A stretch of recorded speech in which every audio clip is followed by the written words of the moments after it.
Senator Ron Johnson is one of the 9 Republicans opposing the health care bill in its current form and was at that meeting with President Trump today. Good evening, sir. Well, Greta, let me just correct you. What I've said, I'm not a yes yet. And the only thing I said no to was motion to proceed this week because I thought it was too fast. I truly appreciate the fact that the leader agreed to, take the time to get this right. And I was very encouraged by the White House meeting. All right, well, then we'll say it's an 8 no, and you're a maybe at this point. All right, what is it why aren't you a yes? What is the sticking point for you? Well, if you read my New York Times column, I was really talking about focusing on premiums. Obamacare caused these premiums to artificially skyrocket, double on average nationally. Some of them have tripled. That is creating so many problems for people that, for example, that don't qualify for subsidies because they're working hard and they're making money. Those folks that Bill Clinton talked about busting at working 60 hours a week. And it also is increasing the amount of taxpayer subsidies that we're paying out as well. So we need to focus on bringing those premiums down. And one of the reasons I want to take a pause is I want to get some more information. We had an extremely good briefing by CBO at lunch, and we were really able to start getting into the numbers. A lot of people take a look at this and they really don't understand the complexities of the CBO scores. For example, it's being reported that premiums go up 20% the first year and then another 10%.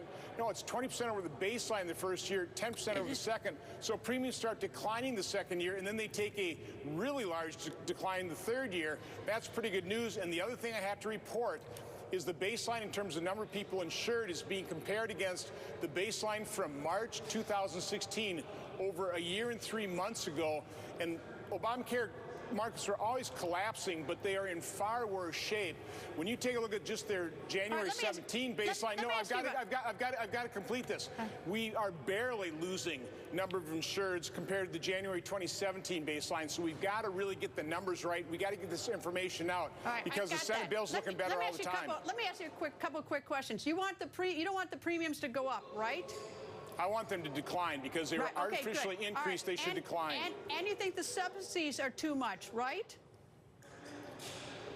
What I want to do is I want to bring subsidies down by premium decreases because they're tied together.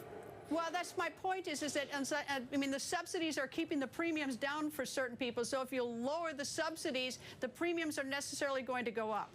No, Greta, I'm talking about gross premiums before subsidies. They've doubled and tripled artificially. So if we attack the root cause, if we get rid of those market reforms, and CBO is saying just the repeal of one market reform, the actual value causes premiums to decline the third year by 30% from the current baseline, and the declining even the second year. So they've been artificially increased. We can actually address that if we do a root cause analysis and are honest with ourselves. One of the things provided in the Senate bill, correct me if I'm wrong, is the Senate bill permits annual and lifetime limits on coverage, which means if you get something really sort of catastrophic, you're in deep trouble. I mean, now you're in a situation where you're going to lose everything.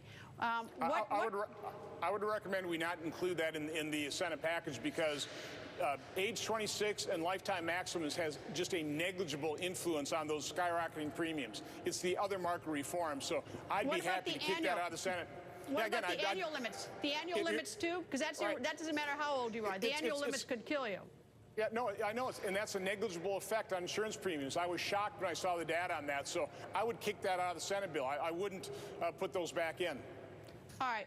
When you met with President Trump today, did he say anything to you that convinced you that this is, a good bill minus a couple of things so you can get the premiums down and the subsidies down? No, I'm just looking at the information we've obtained now from the CBO analysis, and if you really look at it hard and you understand what you're looking at, there's some pretty good news in that, particularly if you combine that with an up-to-date baseline in terms of what the current reality situation is with these collapsing markets. So again, I'm gathering the information, but the tone, the fact that we've got 52 senators and a president that want to solve this problem, end the collapsing markets. Again, I just came away pretty optimistic. All right, let me box you in a little bit on this one. As a nice Wisconsin man, this is my home state. What do you make of the fact that the Senate is going on recess instead of taking care of this problem? I mean, just stick it out. Well, I wouldn't go on recess if we haven't come to an agreement. Leader McConnell's goal is to come to agreement within the next 72 hours. I think that's entirely possible. And then if it's going to take then I think we should stay here, because we got to keep working on this. And maybe not all of us have to stay here. Maybe those of us who've got issues need to work some things out. I'm happy to do that until we get a deal. I got to tell you, this is why everyone sent everybody to Washington. I don't know what kind of issues anybody has, but my view is that this is the job, and like, it's a crisis for most Americans.